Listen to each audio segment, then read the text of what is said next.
So good morning, hello guys, this is Ronit from Howrah. আজকে তোমরা বুঝতেই পারছো, থাম্বনেল দেখে হয়তো বুঝেই গেছো যে আমি কোথায় যাচ্ছি।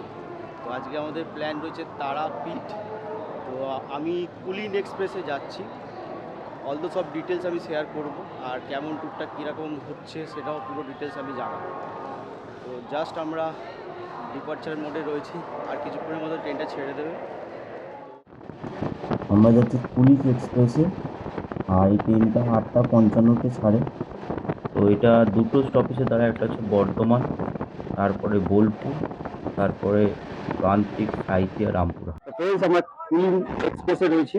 আর এখন আমাদের বর্ধমান ঢুকবে। তো বর্ধমান 11:55 ঢুকবে, তারপর বোলপুর। ফার্স্ট অফিস যেটা রয়েছে বর্ধমান রয়েছে।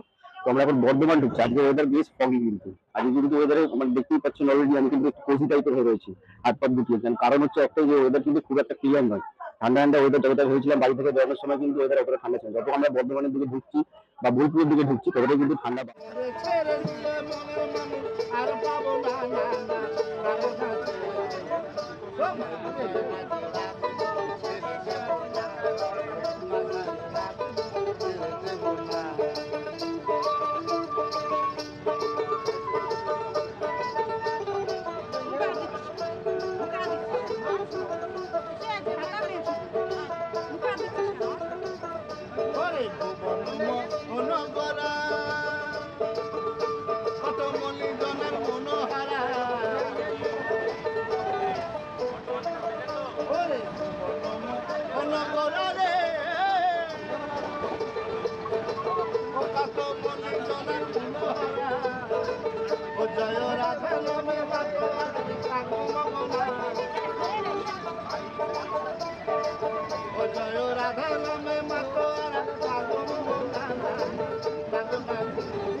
আমরা ছিলাম কুলিক এক্সপ্রেসে, সকাল 8:55-তে ছেড়েছিল।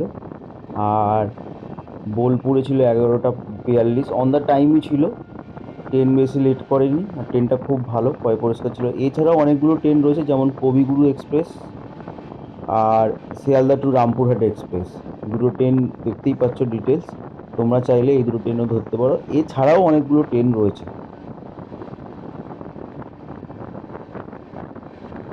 পৌঁছালাম পালসিট। এই যে পেছনে দেখতে পাচ্ছ স্টেশন, স্টেশন ফাঁকা আর ফগি ওয়েদার। কিন্তু আজকে যেরকম ভাবছিলাম যে রোদ হবে, সেরকম ভাবে কিন্তু রোদ নেই, ঠান্ডাও রয়েছে কিছুটা। এই যে এখন আমরা দাঁড়িয়েছি, দুঃখের বিষয় একটু চা খাওয়ার ইচ্ছে ছিল, চা খাওয়ার জন্য কিছু দোকান বা কিছুই নেই আমাদের কাছে। যদি একটু চায়ের দোকান পেতাম তাহলে ভালো হতো, যদি এটা কিছুই নেই। তো দেখা যাক, মোটামুটি 11:55 টাইম দেখাচ্ছে বর্ধমান পৌঁছানোর জন্য। জানি না এখন কি হবে। তো যদিও টাইম অন টাইমে রয়েছে ট্রেনটা, 9টা পরে আমাদের 8:55 ট্রেন ছিল, 8:55 ছেড়েছে। এবার দেখা যাক, লেটস সি কতক্ষণ। চলে এলাম আমরা বোলপুর স্টেশনে, ট্রেন চলে গেল। এবার আমরা স্টেশন থেকে বাইরের দিকে যাচ্ছি। আর এই পাশেই সব টোটো স্ট্যান্ডের দাঁড়িয়ে রয়েছে। তোমাকে এই পাশেই তোমরা দেখে নিও, তোমাদের যা চয়েসেবল জায়গা আছে সেই চয়েসেবল জায়গার উপর ডিপেন্ড করে তোমরা কিন্তু যা দরদারি বা নেগোসিয়েশন তোমরা সেইভাবেই করো। ওদের একটা ফিক্সড রেট আছে, ওরা অনেকগুলো জায়গা সেখানে ডিসপ্লে করে, কিন্তু সবাই তো সব জায়গায় যায় না। যে জায়গাগুলো তোমরা যাবে সেই জায়গা অনুযায়ী তোমরা তোমাদের মতন পয়সা দিবে। আর চলো দেখা হচ্ছে টোটোর মধ্যে, দেখি টোটোতে উঠি। দুটো টোটো করেছি আমাদের, যেহেতু লোক একটু বেশি আছে। এই যে টোটো স্ট্যান্ড, এখান থেকে তোমাদের টোটো নিয়ে নিতে হবে। আমরাও টোটো নিয়ে নিয়েছি।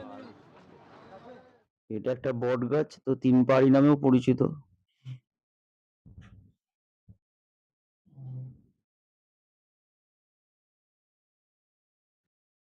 তাল গাছ এক পায়ে দাঁড়িয়ে, সব গাছ ছাড়িয়ে, রবীন্দ্রনাথ ঠাকুরের সব কবিতায় যেটা প্রসিদ্ধ ছিল সেটারই ছবি।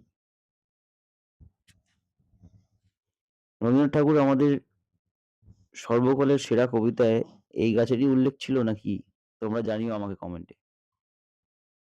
রবীন্দ্রনাথ ঠাকুরের আমরা সব কবিতাতে আমরা শুনেছি যে তাল গাছের গল্প।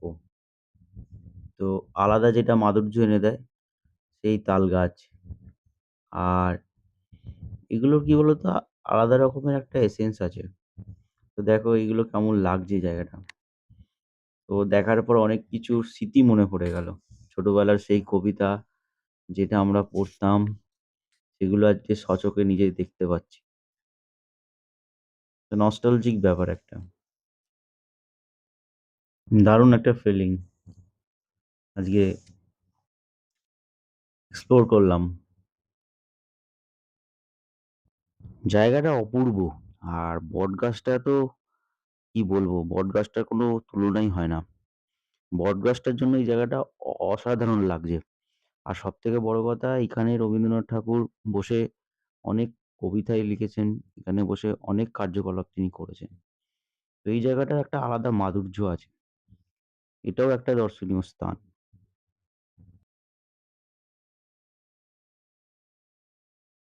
জায়গাটা কেমন লাগছে তোমরা কিন্তু আমাকে কমেন্ট করে জানিও। আর দেখো জায়গাটা কতটা সুন্দর জায়গায়। এটাই নয়, এখানে প্রত্যেকটা জায়গাই সুন্দর। আর প্রত্যেকটা জায়গারই একটা করে মাধুর্য আছে। আর তোমরা যখন ইউনো মানে শান্তিপুরে ঘুরে ঘুরে দেখবে সব জায়গাগুলো, অনেক কিছু আছে দেখার। এবার সবকটা জায়গা তোমাদের ঢুকতে দেবে না, কেননা এখন অনেকগুলো জায়গায় করোনার পর থেকে ঢুকতে দিচ্ছে না ওরা। অনেকগুলো জায়গাকে ওরা লোকালদের জন্য রেখেছে। মানে লোকাল বলতে ওদের স্টুডেন্ট যারা আছে তারাই ইউজ করতে পারবে, তারাই ওই প্রেমিসিসে প্রবেশ করতে পারবে। আর এটা ছিল একটা খাবারের জায়গা। তো দুপুরে লাঞ্চ করার জন্য আমরা এই জায়গাটায় এসেছিলাম। এটার নাম ছিল ১৬ আনা। একদম রোডের ধারে। দুটো জিনিস বলবো, জায়গাটা ছিল অপূর্ব। আর চারদিকে পুরো খালি। তো বোলপুর শান্তিনিকেতনে এরকম জায়গা তো অনেক পাওয়া যাবে, কিন্তু এরকম সঙ্গে খাবার দাবার এই যে যেমন লাঞ্চে দেখতেই পাচ্ছ যে ভাত, একটা বেগুনি, আলু ভাজা, মিষ্টি, চাটনি, ডাল, একটা সবজি। হ্যাঁ, সবজি দু রকমের ছিল। আমরা চিকেন নিয়েছিলাম। তো আমার এই যে থালিটা চিকেন থালি আর ফিশ থালি, তোমরা সব রকমেরই থালি পেয়ে যাবে। আর রিজনেবল রেটে, সব থেকে বড় কথা। আর টেস্ট ওয়াজ ভেরি গুড। তো খাবার কোয়ালিটি খুব ভালো ছিল। তো তোমরা খেতে পারো ওইখানে। ১৬ আনা আমি হাইলি রেকমেন্ড করব। আর এটা কঙ্কালীতলা যাওয়ার পথে পড়েছিল। জায়গাগুলো সুন্দর, খুব সুন্দর, চারদিকে গ্রিনারি। আর এই যে এখানে চারদিকে সাদা সাদা যেগুলো মেলা দেখছে। এবার চলে এলাম আমরা কঙ্কালীতলা। কঙ্কালীতলা মন্দিরে রয়েছি। মায়ের আর একটা স্থান, যেটা কিন্তু আলাদা রকম মাধুর্য আছে। ৫১টা পীঠের মধ্যে এটা আর একটা পীঠ, এটা লাস্ট পীঠ। আর সব থেকে বড় কথা হচ্ছে ওই ওপরে দেখতে পাচ্ছ আকাশি কালারের, ওখানে কিন্তু ৫১টা পীঠের কিন্তু পরিষ্কার ছবি দেওয়া রয়েছে। তো তোমরা এই মন্দিরটার একটা আলাদা রকমের বলতে পারো যে মাধুর্য রয়েছে। তো চারদিকটা অনেকটাই বড়। আর লোকজনও রয়েছে প্রচুর। আর এই মন্দিরে পুজো হয়, এই যে বলির জায়গা। তো প্রথমে বলিনি তোমরা এখানে কিভাবে আসবে, তোমরা যে টোটো বুক করবে বোলপুর থেকে সেই টোটোই তোমাকে এখানে নিয়ে আসবে। এখানে কিন্তু মায়ের মূর্তি নেই, এখানে ফটোতেই পুজো হয়। আমরা ৫১টা পীঠ জানি, তার মধ্যে ৫১টা পীঠের মধ্যে আর একটা পীঠ হচ্ছে এইখানে কঙ্কালীতলা। তো আজকে আমরা কঙ্কালীতলাতেই এসেছিলাম। এখানে ৫১টা পীঠের কিন্তু পুরো নাম আছে। যে কটা পীঠ দেখতে পাচ্ছ এখানে প্রত্যেকটা পীঠের নাম আছে। ৫১টা পীঠ মেনশন করা হয়েছে, খুব ভালোভাবে ক্লিয়ারলি মেনশন করা হয়েছে। তো তোমরা এখানে এলে কিন্তু এই ৫১টা পীঠের মধ্যে কিন্তু এই ৮টা পীঠ।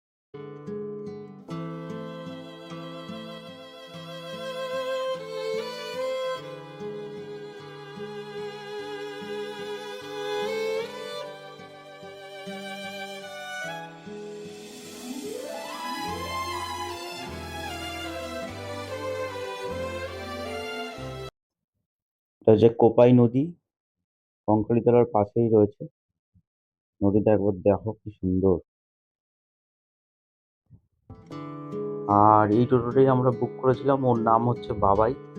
তো বাবাইয়ের নাম্বার আমি ডেসক্রিপশন বক্সে দিয়ে দেবো, তোমরা ওর সঙ্গে যোগাযোগ করতে পারো। ও খুব ভালো ছেলে আর ও আমাদের খুব ভালোভাবে গাইড করেছে, প্রত্যেকটা জায়গা ঘুরিয়ে দেখিয়েছে। আর ওর কাছে প্রচুর ইনফরমেশন রয়েছে, ওখানকার লোকাল ছেলে তো। তো ওর কাছে প্রত্যেকটা জায়গার খুব ভালোভাবে ইনফরমেশন। আর সব থেকে বড় কথা হচ্ছে ওই যে খাবার জায়গাটা দেখলাম, ওটা কিন্তু ওই রেকমেন্ড করেছিল।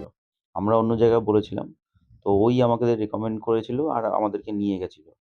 তো বাবাইয়ের নাম্বার আমি তলায় দিয়ে দেবো, তোমরা ওর সঙ্গে যোগাযোগ করতে পারো।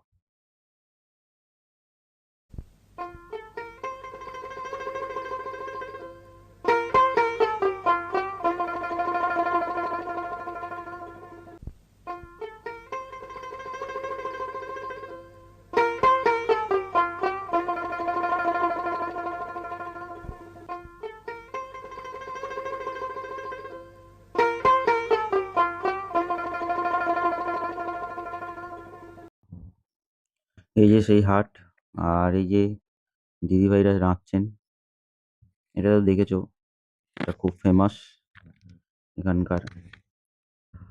আর এখানে আরেকটা জিনিস যেটা বলবো, যে এরা হাতে তৈরি করে নিজেরাই দোকানে নিয়ে আসে আর এই মার্কেটে বসে তারা বেচে। এখানে কোনো মিডল ম্যান নেই, সব থেকে বড় ব্যাপার। তো তোমাদের কোনো ভয় নেই, তো দামেরও খুব একটা হেরফের হয় না। আর একটা বড় জিনিস হচ্ছে যে যখন আমরা এইসব জায়গায় যাই তখন ওদের কাছ থেকে কিছু কেনা দরকার, তাহলে কি হয়, ওদেরও কিছুটা লাভ হয় বা ভালো হয়। কেননা ওদেরকে যদি আমরা কিছু কিনি তাহলে ওদেরই ভালো হবে। আর এখানে অনেক সুন্দর সুন্দর জিনিস, যে জিনিসগুলো রয়েছে সত্যি সুন্দর, খুব সুন্দর। প্রত্যেকটা ছাপা পাঞ্জাবি বা অনেক কিছু জিনিসই রয়েছে যেগুলো খুব সুন্দর।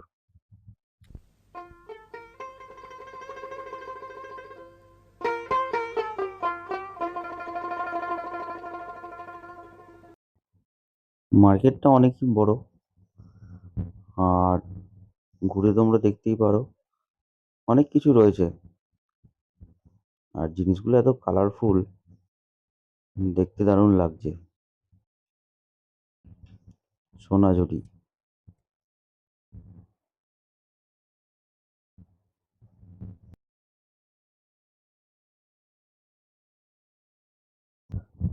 এখানে আর একটা জিনিস ওরা যদি একটা যেটা জিনিস কি, তুমি যদি এখানে আসো, বলবো, যে এসে যখনই আমরা বাউল এখানে সং, আসি যেটার তখন ফিলিংস, দেখবে শুধুমাত্র একটা আমি জিনিস মনে করি যে তোমাকে যদি এখানে আসো, এসে আলাদাভাবেই এরকম বাউল ওয়েলকাম সং জানাবে, সেটা হচ্ছে বাউল সং। শুনবে বসে, তখন একটা বাউল যে আলাদা রকম গানগুলো রয়েছে, নস্টালজিক ব্যাপার থাকে।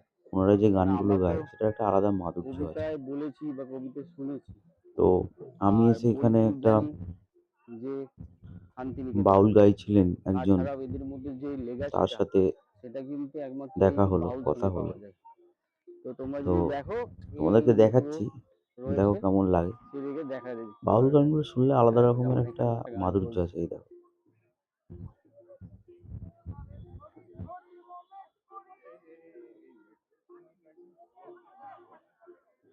দেখছো কেমন, এটার মধ্যে আলাদা রকমের একটা নস্টালজিক ব্যাপার রয়েছে।